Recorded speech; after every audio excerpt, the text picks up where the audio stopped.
2022ဒါ2023မှာအကောင်းဆုံး gaming smartphone လို့ပြောလိုက်တာနဲ့ထိပ်ဆုံးမှာ ROG 6ရှိတယ် ROG 6ပြီးရင်တော့ Blackshot 5 Pro က top 2လောက်မှာရှိတယ်ပေါ့နော် gaming phone တစ်လုံးအနေနဲ့ထွေထူးတော့မဟုတ်ဘူးဗျာသူ့ရဲ့စွမ်းဆောင်ရည်ကအကျဉ်းအန်ဒီပဲဗျာ Snapdragon 8 Gen 1နဲ့လာတယ် 120W Hyper Chat ရမယ်15မိနစ်နဲ့အားဝင်မယ်ပေါ့ဘက်ထရီက4650 mAh ပါမယ်gaming phone တစ်လုံးနေနဲ့နဲတယ်လို့တော့ပြောလို့ရနိုင်တယ်ဒါပေမဲ့အားသာချက်တစ်ခုရှိရယ်ပြီးရင်ပြောပြမယ် refresh rate 144Hz ပါတယ် e-sport display လို့သူကတင်ထားတယ်ပေါ့ဗျာဒါ company ရဲ့ထုံးစံတိုင်း Blackshot 5 Pro ရဲ့အားသာချက်ကကြတော့ PUBG ဆော့တဲ့လူပဲဖြစ်ဖြစ်ဟလား Call of Duty ဆော့ Free Fire ဆော့ Pocket Tracker တွေပါတယ်နောက်အတန်ပိုင်းကတော့မြင်တဲ့အတိုင်းပေါ့နော်ကျွန်တော်တို့ DxO Max မှာ audio နဲ့အခုချိန်ထိနံပါတ်1နေရာမှာရှိပါသေးတယ်အဲ့ဒါကျွန်တော်ပြပေးမယ်ဒီမယ်ဒါ smartphone ranking မှာပေါ့နော် smartphone ranking မှာကျွန်တော်ကင်မရာအကောင်းဆုံးလို့ပါတော့လို့ DxO Max ဆိုတာရှိရဗျာဒီမယ်နော်အဲ့မှာမှကျွန်တော်တို့ကဒီမှာ speaker မှာဆိုရင် top smartphone by audio score ဆိုရင်ဒါ Blackshot 5 Pro ကအခုချိန်ထိကို number 1မှာရှိတဲ့ speaker တွေပါတဲ့ဖုန်းတစ်လုံးဖြစ်တယ် HN1 ရဲ့ special စွမ်းဆောင်ရည်ကိုကျွန်တော်တို့က support ပေးနိုင်တဲ့ LPDDR5 RAM ရဲ့နောက် UFS 3.1 ပါတော့လုံးဝအလန့်ပေါ့ဗျာကျွန်တော်အဲ့ဒါကြီးမကြိုက်ပါဘူးအဲ့ဒါပုံမှန်ပဲကျွန်တော်တို့ပုံမှန် Apple Mirror ဖုန်းတွေမှာလည်း Snapdragon 8 Gen 1လည်းရတယ် LPDDR5 တွေ UFS 3.1 တွေပါပြီးသားနောက် gaming phone တွေဖြစ်တာနဲ့ညီဒီ AI processing monitoring ပါတယ်ဗျာဒါ software optimization လုပ်ပြီး game တွေကိုအကောင်းဆုံး solve လုပ်ရအောင်လုပ်ပေးနိုင်မယ်ခုနကပြောတဲ့ Dual PC liquid cooling ပေါ့ဒီဖုန်းရဲ့ circuit board ရဲ့ battery ရဲ့နောက် SoC ရှိရဲ့နေရာတွေကိုသူကဒီလို vapor chamber cooling system ကိုနှစ်ထပ်အုပ်ပေးထားတာဖြစ်တဲ့အတွက်အပူထိန်းနိုင်တယ်လို့ပြောပြီးတော့နောက်ဒီနှစ်ခုပေါင်းရဲ့ area 9320 mm square ရှိတယ်ပေါ့အကြီးကြီးပါတာအဲ့ဒါမိုက်တယ်နောက်သူကပုံမှန်ဒီ cooling system မှာ gel တွေသုံးမဲ့အစားဒီ socket တွေအားလုံးကို copper alloy တွေတက်ပေးထားတာပေါ့နော်ဒါ copper alloy တွေတက်ထားတဲ့အတွက်အပူစွန်းထုတ်မှုတော်တော်ကောင်းတယ်လို့ညွှန်းကြပါတယ်တကယ်လည်းကောင်းတယ်လို့ပြောတယ်နောက်တစ်ခုကဒါပေါ့နော်ဒါကျွန်တော်တို့ကပုံမှန်သူအားသွင်းမဲ့ဟိတ်ဆို15မိနစ်နဲ့အားဝင်တယ်ဒီကောင်ရဲ့သူက dual battery နည်းပညာကိုသုံးထားတာပါဘာလို့ဆိုတော့ဘက်ထရီက4650 mAh ပါတယ်ဆိုပေမဲ့သူကဒီနှစ်တုံးခွဲထားရပေါ့ဗျာ2300အစိပ်ပေါ့2325နှစ်ခဲထည့်ထားတယ်အဲ့တော့ဘာကောင်းသွားလဲဆိုတော့ကျွန်တော်ပုံမှန်ဖုန်းဘက်ထရီတွေမှာတက်ခဲသုံးတဲ့အချိန်မှာ cycle ကောင်းရှိတယ်ဗျာ900 to 600ပဲရတယ်ပုံမှန်ကျွန်တော်တို့ဒါတက်ခဲတစ်လုံးနဲ့ပါတဲ့ကောင်ဒီမှာ0ကနေပြီးတော့100ရာခိုင်နှုန်းနဲ့သွင်းရင် cycle ကောင်း1လို့သတ်မှတ်တာအဲ့တော့ဒီကောင်ကကျတော့1200 cycle ကောင်းရတယ်အဲ့တော့ဟိုရေရှည်ကင်မဲ့လူတက်တန်းကြခံနေတဲ့လူအတွက်ဘက်ထရီ4650ဖြစ်ပေမဲ့ cycle ကောင်း1200အထိရတယ်ဆိုတာတော်တော်ကိုမိုက်တဲ့အချက်တခုဖြစ်တယ် bypass power supply ဆိုတာကိုကျွန်တော်တော်တော်သဘောကျပါတယ်ဒါ game ဆော့မဲ့လူတော်တော်များများလဲသဘောကျမဲ့အချက်တခုဖြစ်ပါလိမ့်မယ်ဘာလို့ဆိုတော့ဒီ bypass power supply ကကျွန်တော်တို့ charger ကနေပြီးဖုန်းကိုအားသွင်းတဲ့အချိန်မှာပုံမှန်ကျွန်တော်တို့ဖုန်းပေါ့နော်ဒါအနည်းဆုံးပြောရင်သူကထုတ်ထားတဲ့ K40 gaming ပဲဆိုကြပါစို့ battery ကိုဝဲအားဖြည့်ပြီးတော့ကျွန်တော်တို့ကပြန်ဆော့ရတာအဲ့လိုအချိန်မှာဘာဖြစ်တတ်တုံးဆိုတော့ battery ရဲ့ဒီ long term long life ပေါ့နော်ဟိုကြာသုံးရမှု battery ရဲ့တက်တန်းကြာခံနိုင်မှုလဲကျသွားနိုင်တယ်ဖုန်းလေးပို့ပူလာတယ်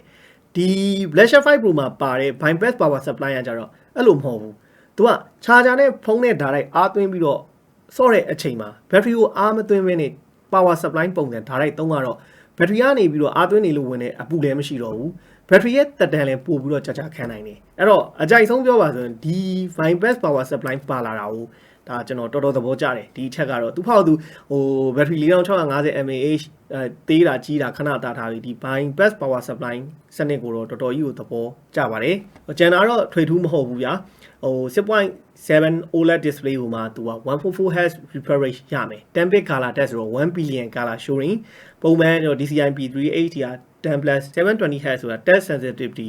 ပိုကောင်းမဲ့ဖုန်းတစ်လုံးတော်တော်ကောင်းမဲ့ဖုန်းတစ်လုံးလို့ဒါအမြင်အားဖြင့်တော့ပြောလို့ရတယ်။ Now ambient light sensor ဆိုတော့ဒီနားကဒီကောင်လေးပေါ့နော်။ဒီကောင်လေးမှာကျွန်တော်တို့အယောင်လေးတွေ RGB light လေးတွေကျွန်တော်တို့ကစားလို့ရတယ်။ mic က4ခုပါတယ်ဗျာ။ဟလာကျွန်တော် game shot နေရဲ့အချိန်ကိုယ့်ရဲ့ partner တွေနဲ့စကားပြောမယ်ဟိတ်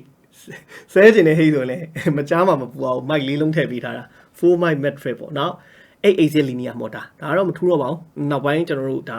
Redmi Note series မှာဆိုရင်တော့သူ linear motor feedback တွေကတော်တော်ကောင်းလာတာတွေ့ရတယ်။ကင်မရာအနေနဲ့ကသူက108 megapixel main camera ရယ်30 megapixel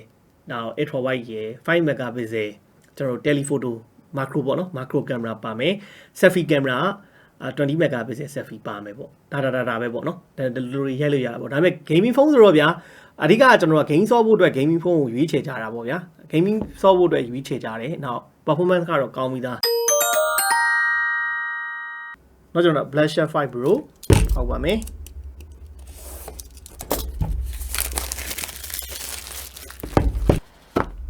okay နောက်ကျွန်တော်ဘာတွေပါအောင်ကြည့်အောင် Blusher sticker တွေပါမယ်ပေါ့နော်ဒီမှာ Blusher sticker တွေပါမယ် silicone အပျော်လေးပါပါမယ် gradient လေးတွေပြေးထားပြီးတော့ဖုန်း circuit board ပုံစံမျိုးလေး design ဖော်ထားတာလှတယ် gaming phone မဟုတ်ဘဲနဲ့ဒီတိုင်းကင်ရင်တော့ဟိုဘယ်လိုပြောမလို့ကိုဖုန်းက performance ကောင်းကောင်းကင်နေတဲ့သူဆိုတော့မိုက်တယ်ကျွန်တော်ဒီကျွန်တော်တို့ back cover လုံးဝ flat မဟုတ်ဘူး။ခုံးပေးထားတာဒီဘက်ဘေးကကျွန်တော်ခုံးပေးထားပြီးတော့ gradient အရောင်လေးပြေးထားပြီးတော့ circuit board ပုံစံလေးလုပ်ပေးထားတာလှတယ်။အထူကတော့9mm လို့ပြောတယ်ဗျ။အလေးချိန်က220 gram 220 gram ဆိုတော့အရန်လေးတဲ့အထင်မှာတော့မပါပါဘူး။ကျွန်တော်တို့အရင်လဲ220လောက် gram လောက်ရှိတဲ့ဖုန်းတွေလေးတာတွေကင်မှုပါတယ်။ရှေ့က 6.7 inch display ကျတော့ share ပေါ့ဗျာကျွန်တော်တို့ gain ဆော့မယ်ဟိဆိုရင်နော်။လုံးဝ size ကြီးက share ပဲ။ကြည့်ထားပါဒါလေးဖွင့်လိုက်မယ်120 watt charger ပါမယ်ဗျာနောက် Type C ဂျိုးပါမယ်ပေါ့ 6A ဂျိုးကြီးပါမယ် speaker တစ်လုံးပါမယ်ဒီဘက်ဘေးမှာတော့ကျွန်တော်တို့ဒါ magnetic trigger တွေပေါ့ဗျာဒီမဲ့ trigger မှာလည်းအတူတူပဲ trigger ပါမယ်နောက် power button ပါမယ်နောက် speaker တစ်လုံးပေါ့နော်နောက်ဒီမဲ့ Type C နော် single က duration memory card ကတော့ထည့်လို့မရအောင်နောက် global version ဖြစ်သွားတော့ဒီမဲ့မြန်မာဘာသာစကားဆိုပြီးတခါလေးယူသုံးလို့ရတယ်တော့ဒီမဲ့ English United Kingdom ပဲပြလိုက်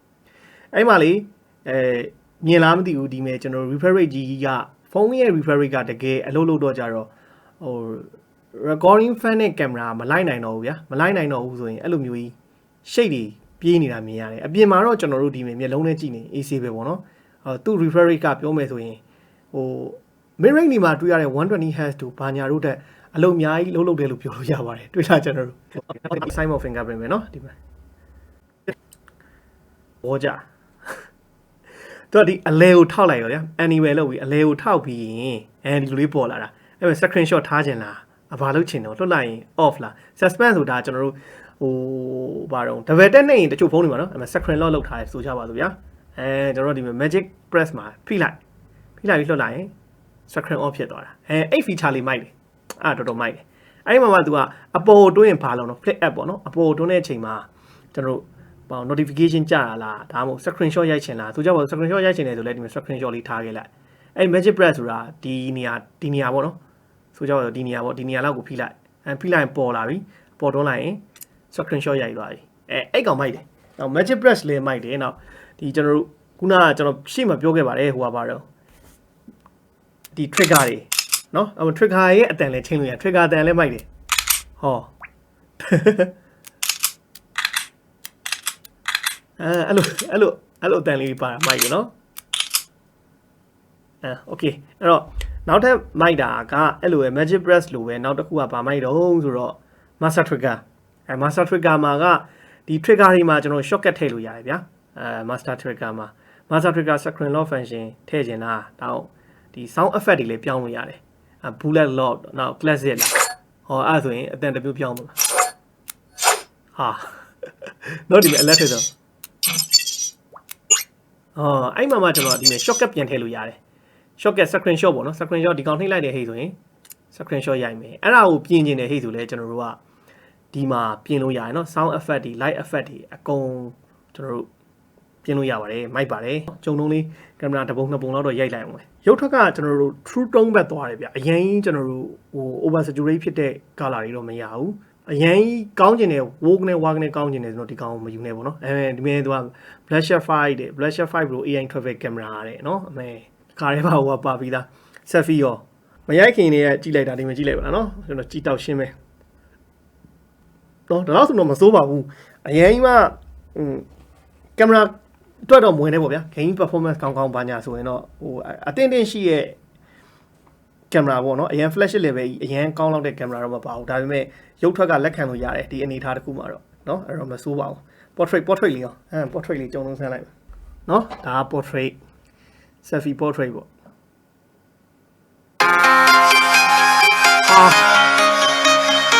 တကယ်ကျန်းတာ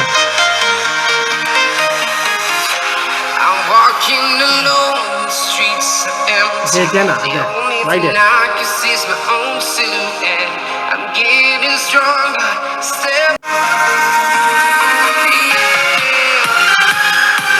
base တန်ကငြိမ်ထွက်လာတယ်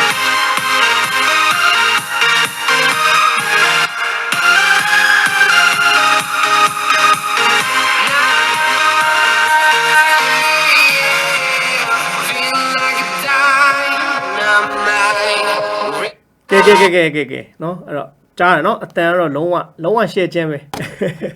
သဘောကျတယ်လောတဲ့စမ်းမှုသမျှလည်းပါတကယ်ပြောလို့ပြောတာမဟုတ်ဘူးတော်ကောင်းတယ်တော်ကောင်းတယ်အဲ့ဒါကြောင့်လဲ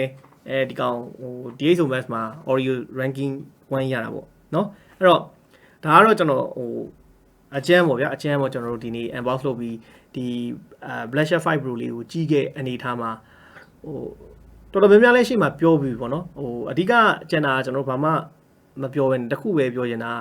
gaming phone ကကျွန်တော်တို့မြန်မာပြည်ဈေးကွက်ထဲမှာဝယ်ရတာတကယ်ရှားတယ်ဟိုတက်ဒီပြင်းရနေပြီးတော့မှားတာပဲတကူတကမှားတယ်ပေါ့လောတယ်ကူအာမကန်လေးပါနေတယ်ဗျာGoogle service တွေလည်းရတယ်နောက်ဟို global run နဲ့ရှားပါဝင်ထားတော့ကျွန်တော်ရှိရမှာမဟုတ်ဘူးကြိုက်တဲ့နေရာမှာမေးပြီးတော့ဝယ်ပါတကယ်တန်ပါတယ်ဟိုပေးရတဲ့ဈေးထက်တန်တဲ့ quality ရမယ်ဖုန်းတစ်လုံးဖြစ်ပါတယ်ဟို gaming phone တွေထဲမှာပေါ့နော်ဘာလို့ဆိုတော့ gaming phone လို့ပြောလိုက်တာလဲ20 30နောက်တူတဲ့ဈေးသက်တာတော့ K50 gaming တော့ရှိတာပေါ့ဒါပေမဲ့သေးကြတယ်ဒီကောင်းလောက် speaker မကောင်းနော်ဒီကောင်း speaker မိုက်တယ်အဲ့တော့ game ဆော့ဖို့မဟုတ်ဘဲနဲ့ပဲMultimedia ကြည့်နေဖုန်းက performance ကောင်းခြင်းနဲ့ဟေးဆိုလဲဒါ Blusher 5 Pro လေးဟာဝယ်တဲ့ဖုန်းတစ်လုံးထဲမှာပါတယ်လို့ပြောရင်းနဲ့ဒီနေ့ video လေးကိုဒီမှာလည်းအဆုံးသတ်ပါတယ်